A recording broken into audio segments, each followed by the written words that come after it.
In the comedy Oscar, Sylvester Stallone stars as a comically movie hyperbolized Italian gangster in Depression-era New York who, on his father's deathbed, promises his dad that he is going to play it straight from now on and give up his amoral ways and stop shaming the family name. And the whole comedy revolves around the struggle between Stallone and his compatriots trying to figure out how to play things straight and give up the old ways and do things in a new way, and the struggle because the insanity that's going on to try and resist that and be truthful to his word to his father, who he pretty much fails by the end in staying to that word and really gives into his cartoonish character.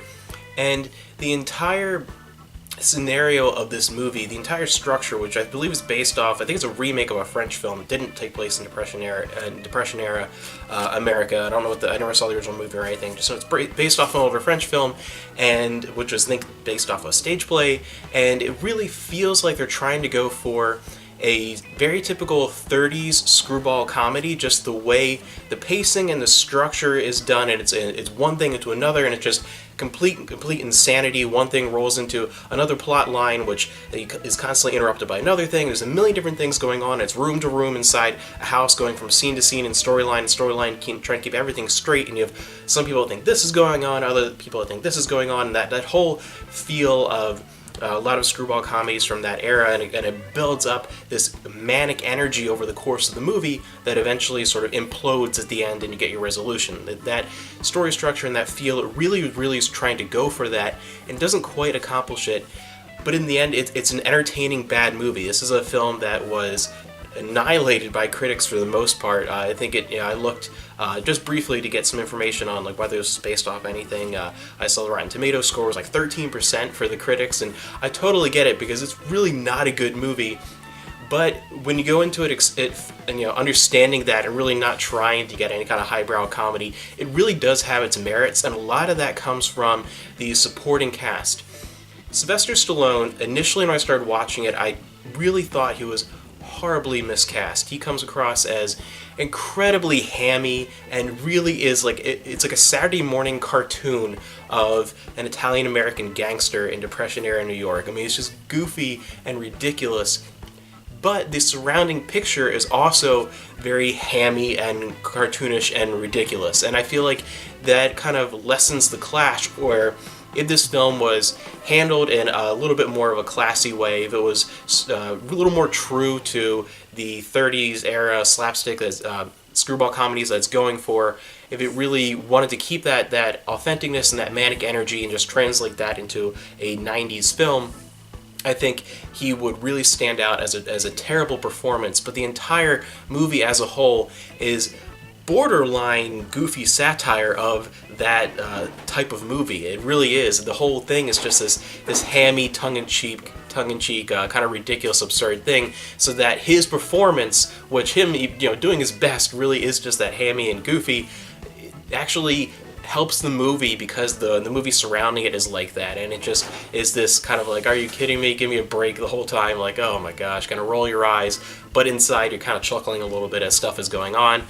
You have issues where one of the biggest things in the very beginning is that his accountant, he finds out, has been stealing from him, but he was actually doing it to impress him because he wants to marry his daughter, but the woman who he thinks is Stallone's character's daughter is actually not his daughter, so there's a confusion then with his actual daughter when he goes to confront her because she's actually having an affair with someone else who then disappears, and then she ends up with someone else, and it's that constant misdirection, miscommunication, and a comedy of errors and all these different situations where no one character at any time really knows 100% of what's going on, and they have a skewed view of what's going on and always try to scam each other, and the entire time you have FBI agents led by Red Foreman across the street who are eyeing this package that keeps going in and out, this suitcase, and then that's replaced with another one, so it's a red herring, and all these different comedic elements to where the manic energy and the constant drive of this movie means there's not a single point where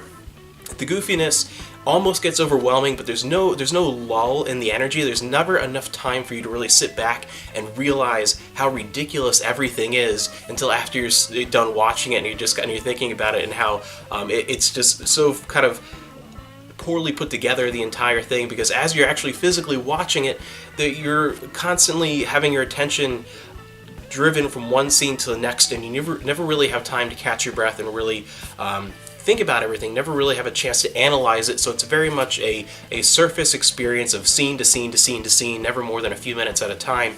And that surface experience is funny and entertaining enough because the supporting cast really does a great tongue-in-cheek, hammy performance that it really holds together very, very well. Marissa Tomei is another standout person as his daughter. She really does a great job here.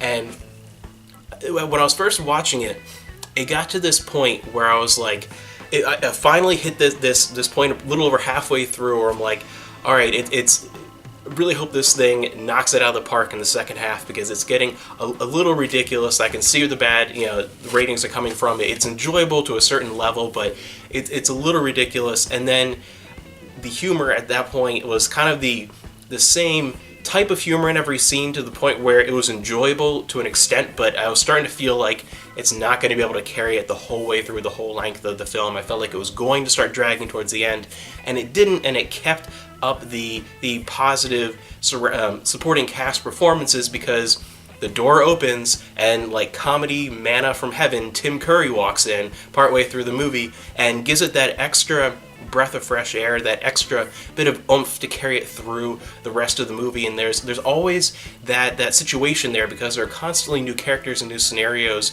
coming about. Even though not everything is done incredibly well, there's enough constantly coming in to reinvigorate the movie at every step whenever it feels like it's about to hit a lull or hit a point where it's going to stagnate and the humor is just not going to carry it through the whole runtime.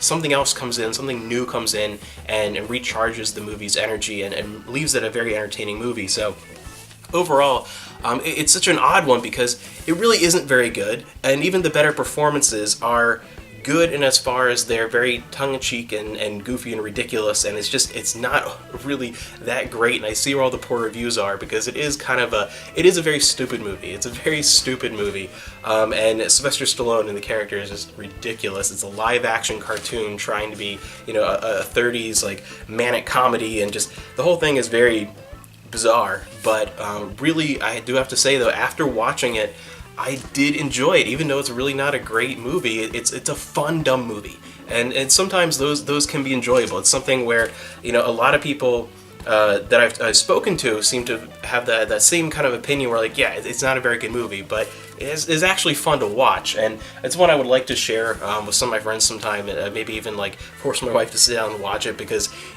when you hear the premise of it, it just seems ridiculous. When you watch it, it is ridiculous. It is a dumb goofball film, but it's actually kind of enjoyable and fun, and it is funny in its own way. Never laugh out loud funny, but very just kind of chuckle like, all right, that's pretty absurd, but it was funny kind of manner. And overall, it's a fairly enjoyable experience, and really, sometimes that's just what you want out of a film, is something that is funny and you don't really have to think about. You don't want that to be the only type of film you watch. You don't want just a candy film diet. You need some quality meal films with that, but it is just kind of a fun goofball film to sit and spend an hour and a half, 2 hours watching.